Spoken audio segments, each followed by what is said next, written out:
ఎక్కువ ఎవరిని ఫాలో అవుతారు మేడం అంటే పొలిటికల్గా? అందరినీ ఫాలో అవుతా. మంచి మీకు నచ్చిన నాయకుడు, మీకు See, ఇన్స్పిరేషన్ నేను యాక్చువల్గా రాజకీయాల్లో ఒక దగ్గరగా వ్యక్తి, ఒక మాస్ లీడర్ని చూసిన అంటే మా ఎమ్మెల్యే గారు. నిరంతరం వారితోనే ఉంటాం. నాకు ఒక పొలిటీషియన్ అనేది తెలియదు. ఇప్పుడు ఈ ఉద్యమము టైంలో అంతా కూడా నేను స్కూల్కి పోయే టైం యాక్చువల్. ఆ టైంలో నాకు అసలు అప్పుడు ఏం జరుగుతుంది, కేసీఆర్ గారు ఏం చేస్తున్నారు ఏంటి అనేది నాకు తెలియదు. నేను అంతా నేర్చుకుంది అంతా కూడా అంటే ఆ టైంలో ఏమంటారు, మనకి స్కూల్ బంద్ చేయడము అవన్నీ ఇష్యూస్ అవుతున్న టైంలో అప్పుడు కొంత చెప్తుంటే ఏదో తెలుసుకున్నాం కానీ ఇన్ డెప్త్గా తెలుసుకోలే. బట్ ఆఫ్టర్ నేను ఎగ్జాక్ట్గా పాలిటిక్స్లోకి ఎంటర్ అయిన తర్వాత ఒక దగ్గరగా చూసిన వ్యక్తి ఎవరైతే ఉన్నారంటే మా పద్మారావు గారు. ఆ తర్వాత మా ఐటీ మినిస్టర్, అప్పుడు గత ఐటీ మినిస్టర్ మా వర్కింగ్ ప్రెసిడెంట్ కేటీఆర్ గారు. సో వారిచ్చే సపోర్ట్ కానీ ఎంకరేజ్మెంట్ కానీ, అంటే లీడర్ అంటే అందరిలో ఏదో ఒక డిఫాల్ట్ ఉంటుంది. ఎవరికి అందరు 100% పర్ఫెక్ట్ కాదు. ఎవరైనా కూడా మనుషులు అనే వాళ్ళు ప్రతి ఒక్కరు తప్పు చేస్తారు, వాళ్ళది ఏదో ఒక ఇది ఉంటుంది. కానీ డిఫాల్ట్స్ ఎతికేదానికంటే బదులు మనుషులు చేసే మంచితనాన్ని తెలుసుకొని దాన్ని ఫాలో అయ్యి ముందుకెళ్ళి, అంటే ఇన్స్పైర్ అయ్యి నేర్చుకొని ముందుకెళ్ళడమే మనుషులు ఉండే లక్షణం. కానీ ఇవాళ రేపు అంటే జనరల్గా నేను చెప్పేది ఏంటంటే పాజిటివిటీ కంటే నెగిటివిటీ అనేది ఎక్కువ మంది తీసుకుంటున్నారు. అదే కూడా ఇప్పుడు వైరల్ అవుతుంది. ఇప్పుడు ఏదైనా ఎవరైనా సర్వీస్ చేస్తున్నారంటే అది ఎక్కువ వైరల్ కాదు, ఆడేమైనా లొల్లి చేస్తున్నారంటే అది వైరల్ అయిపోతుంది. అట్లాంటి సిచ్యువేషన్లో మనం ఉన్నాం. బట్ ఎవరైనా కూడా పాజిటివిటీని ఎక్కువ క్యారీ చేస్తే ఖచ్చితంగా వాళ్ళ లైఫ్లో కూడా అదే వైబ్స్ ఉంటాయని నేను అనుకుంటున్నాను. ఓకే. తెలంగాణలో 1,000,000 మంది మహిళలను కోటీశ్వర్లను చేస్తామంటున్నారు రేవంత్ రెడ్డి. జరుగుతుందా మేడం అట్లా? 1,000,000 మంది మహిళలను కోటీశ్వరులను చేస్తారా లేదా అనేది పక్కకు పెట్టి ఆ మహిళలను అందరినీ ఇప్పుడు చాలా ఇబ్బంది పెడుతున్నారు రేవంత్ రెడ్డి గారు. ఎందుకు చెప్తున్నానంటే ఇప్పుడు మనకి సెల్ఫ్ హెల్ప్ గ్రూప్ ఉంటుంది మహిళలు యూసిడి సెక్షన్లో. సో ఆ మహిళలందరూ అంటే వాళ్ళు సెల్ఫ్గా ఎదగడానికి ఒక గ్రూప్ ఫామ్ అయ్యి లోన్స్ తీసుకొని చిన్న చిన్న స్మాల్ స్కేల్ బిజినెసే కానివ్వండి వాళ్ళ ఇంట్లో ఏదో ఒకటి చేసుకోవడం జరుగుతూ ఉంటుంది. 10 సంవత్సరాల పాటు వాళ్ళని ఎటువంటి ఇబ్బందులు లేకుండే వాళ్ళకి లోన్స్ ప్రొవైడ్ చేసినాం, చేసుకునే వాళ్ళంటే. ఎందుకంటే వీ హబ్ ఒకటి ఉమెన్ ఆంటర్ప్రెన్యూర్స్ అని మనం క్రియేట్ చేసి ఎవరైనా ఇన్నోవేటివ్ థాట్స్ తోటి ఇంకేదైనా ఐడియాస్ తోటి వస్తే వారికి సపోర్ట్ ఇవ్వడం, ఫైనాన్షియల్ కానివ్వండి గైడెన్స్ ఇవ్వడం అవన్నీ చేయడం జరిగింది. కానీ ఇప్పుడు ఈ 18 నెలల నుంచి ఇది నేను కావాలంటే మీకు కాల్ కూడా వినిపించగలుగుతాను.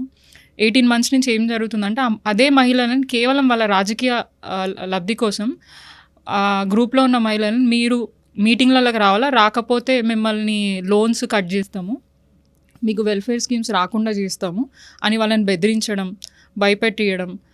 వచ్చిన మహిళలకి సరే వాళ్ళు ఆ భయంతో వాళ్ళు అక్కడికి పోయినా మీటింగ్స్లలో ప్రాపర్గా వాళ్ళని పట్టించుకోకుండా ఉండడం చేయడం అవన్నీ జరుగుతున్నాయి. అంటే మేము కొన్ని ఇన్సిడెంట్స్ మా ఏరియాలోనే చూసినాం. వాళ్ళ సెల్ఫ్ ప్రోగ్రామ్స్కి అంటే పర్సనల్ బర్త్డే ప్రోగ్రామ్స్కి కూడా అఫీషియల్ ప్రోగ్రామ్ అని ఆత్మీయ సమ్మేళనం అని చెప్పి తీసుకుపోయి అక్కడ కూర్చోబెట్టుకొని అప్పుడు ఆ ఇష్యూస్ అన్నీ బయటికి వచ్చినాయి. అప్పుడు దాకా మాకు తెలిసిన 1-2 సందర్భాల్లో ఆఫీసర్కి చెప్పి మేము కామ్ అయిపోయినాం. కానీ ఇది ఇంకెక్కువ పీక్ అయిపోయింది. మిగతా సందర్భాలంటే ఏదో అధికారిక కార్యక్రమాలంటే సరే వీళ్ళు కూడా కొంత భాగస్వాములు అవుతారు కాబట్టి మేమేం ఎప్పుడు అనలేదు. కానీ పర్సనల్ బర్త్డే ఈవెంట్స్కి కూడా ఖచ్చితంగా రావాలి, రాకపోతే మీకు లోన్స్ రావు అండ్ అటెండెన్స్ వేస్తామని చెప్పడము, ఇది అంతా మహిళలు చాలా సఫర్ అవుతున్నారు. అది మా దృష్టికి తీసుకురావడం జరిగింది. అది కాక ఇప్పుడు వచ్చే వాళ్ళకి 2,500 అన్నారు మన రేవంత్ రెడ్డి అన్న. ఇప్పటిదాకా వాళ్ళకి ₹1 ఇవ్వలే. కష్టపడి సంపాదించుకొని రూపాయి కూడబెట్టుకొని లోన్లు తీసుకొని ఇల్లు కట్టుకుంటే హైడ్రా పేరుతో నా మహిళలను రోడ్డు మీద చేసింది. వాళ్ళు కోరుకునేది ఇది కాదు కదా. నువ్వు కోటీశ్వరన్ అన్నప్పుడు జస్ట్ 10 మందికి చేసి నేను 1,000,000 మందిని చేసినా అని చెప్పుకోవడం కరెక్ట్ అయితే కాదు. మేమైనా కూడా అదే అంటున్నాం, నువ్వు చేస్తే అందరికీ. గత బీఆర్ఎస్ 10 ఏళ్ళు ఉన్నప్పుడు కనీసం మహిళలను పట్టించుకోలేదు కదా. తప్పది మీకు కావాలంటే నేను ప్రూవ్ చేస్తాను. మా మహిళలు ఎవరైతే ఇప్పుడు ఉన్న వాళ్ళని కాల్ చేస్తాను, ఎన్ని లోన్స్ మేము ఇవ్వగలిగినాము నేను అదే చెప్తున్నా. అదే మహిళలను మా దగ్గర సెట్విన్ అన్న సంస్థ, అది గవర్నమెంట్కి రిలేటెడే కదా. అదే గవర్నమెంట్ రిలేటెడ్ ఉన్న స్కీమ్సే కానివ్వండి, లేదంటే ట్రైనింగ్ సెంటర్సే కానివ్వండి, ప్రైవేట్ ఆర్గనైజేషన్ ఎన్జిఓస్తో కూడా మేము టైఅప్ అయ్యి చాలామంది మహిళలకి ట్రైనింగ్స్ ఇప్పించి ఏమంటారు వాళ్ళని ఒక లైవ్లీహుడ్ స్థానానికి తీసుకెళ్ళగలిగినాం. కానీ ఇప్పుడు నేను మీ మీడియాతోని వెళ్దాం, కావాలంటే లైవ్గా వెళ్దాం, ఎక్కడ రేవంత్ రెడ్డి గారు మహిళలకి ఏం చేసిండు అనేది ఒకసారి క్లియర్గా అడుగుదాం. వాళ్ళే స్వయంగా చెప్తారు. మీరు 10 సంవత్సరాలు ఏం చేయలేదు, వీళ్ళు ఏం చేసిరా అని అంటున్నారు కదా. ఫ్రీ బస్ ఒకటి పెట్టిండు కరెక్ట్గా. ఆ ఫ్రీ బస్తోని మంచి కంటే చెడు అవుతుంది. రూపాయలకి గ్యాస్ ఫ్రీ బస్ ఎంతమందికి వచ్చిందో మేము ఏమంటున్నాము, ఇప్పుడు వారు చేసిన పథకాలు కానివ్వండి, తీసుకున్న లబ్ధిదారులే కానివ్వండి, వాళ్ళ గవర్నమెంట్లో ఒకసారి పెట్టమనండి ఎంతమందికి తెలంగాణ రాష్ట్రంలో ఇస్తున్నాడో ఇవ్వట్లేదు అనేది ఇప్పుడు ఎవరికి క్లారిటీ లేదు. తెలంగాణలో వేరే ఏ మహిళల కన్నా టికెట్లు కొడుతున్నారా? అందరు ఫ్రీ బస్సు ఉపయోగిస్తున్నారు కదా. దేనికి? తెలంగాణలో మహిళలందరికీ ఫ్రీ బస్సు ఉపయోగపడుతున్నది కదా. ఎంత మందికి ఇస్తున్నారు, ఎంత మందికి అందరూ యూజ్ చేస్తున్నారు. నేను ఉట్టి ఫ్రీ బస్ గురించి నేను మాట్లాడట్లేదు, స్కీమ్స్ పరంగా మాట్లాడుతున్నా. 2500 గ్రూప్లో ఉన్న ప్రతి ఒక్క మహిళకి మేము ఇస్తాము అని అన్నారు, ఇచ్చారా? 4000 పెన్షన్ ఇస్తా అన్నారు, ఇవ్వలేదు. స్కూటీలు ఇస్తా అన్నారు, ఇవ్వలేదు. తులం బంగారం మహిళలకు ఇస్తా అన్నారు, ఇవ్వలేదు. ఇవన్నిటి గురించి మాట్లాడుతున్నాం. ఫ్రీ బస్ ఒకటి పెడితే సరిపోదండి. అదే మహిళలు ఎండకి వానకి బస్ స్టాప్స్ లేకుండా అక్కడ ఇబ్బంది పడుతూ నుంచున్నారు. అట్లాంటి ఎమ్యూనిటీస్ కూడా ప్రొవైడ్ చేయాలి. ఉత్తి ఫ్రీ బస్ ఇచ్చేసి నువ్వు ఎక్కువ కొట్లాడుకొని అట్లాంటి మరి మీరు పురుషులు ఎవరు ఓటేయలేదా అండి? మరి మీరు టికెట్ తీసుకొని ఫుడ్ బోర్డింగ్లో చేసుకుంటా మీ ప్రాణాలు రిస్క్ చేసుకుంటా బస్సులలో తిరుగుతున్నారు కదా. ఇప్పుడు ఉద్యోగాలకి మిడిల్ క్లాస్ ఫ్యామిలీస్, అదే మిడిల్ క్లాస్ ఫ్యామిలీస్ టికెట్ అంటే ఇప్పుడు ఫ్రీ బస్సును వ్యతిరేకిస్తున్నారు. నేను ఫ్రీ బస్ని వ్యతిరేకిస్తలే. అదే ఫ్రీ బస్ పెట్టినప్పుడు ఫస్ట్ పైలట్ ప్రాజెక్ట్గా పెట్టి అసలు ఏం ఇష్యూస్ అవుతున్నాయి అని చూసిన తర్వాత దాన్ని పూర్తి స్థాయిగా తెలంగాణ రాష్ట్రం అంతా ఇంప్లిమెంట్ చేస్తే వారికే మంచి జరుగుతుంది అనేది ప్రతి ఒక్క సజెషన్. అది ఎందుకు చెప్తున్నామనంటే ఇప్పుడు బస్సెస్ ఎక్కువ లేవు, చాలా బస్సెస్ కొన్ని రిపేర్ స్టేజ్లో ఉన్నాయి, బస్ స్టాప్స్ లేవు, అక్కడ కూర్చోడానికి మహిళలు ఇబ్బంది పడుతున్నారు. ఇప్పుడు వర్షం పడింది అనుకో, ఉన్న అక్కడ బస్ స్టాప్ లేదు కాబట్టి పోయి ఎక్కడో నుంచుంటుంది, ఆమెకు వచ్చే బస్ మిస్ అవుతుంది కదా, మళ్ళీ ఆమె గంటలు అక్కడ నుంచోవాల్సింది కదా. అవన్నీ ఇబ్బందులు అయితే పడుతున్నారు కదా మహిళలు, అవి ఎందుకు కనిపించట్లేదు? మేము అదే అంటున్నాం. మేము ఫ్రీ బస్ పెట్టాం మేము ఏదో చేసేసినాం పూర్తిగా.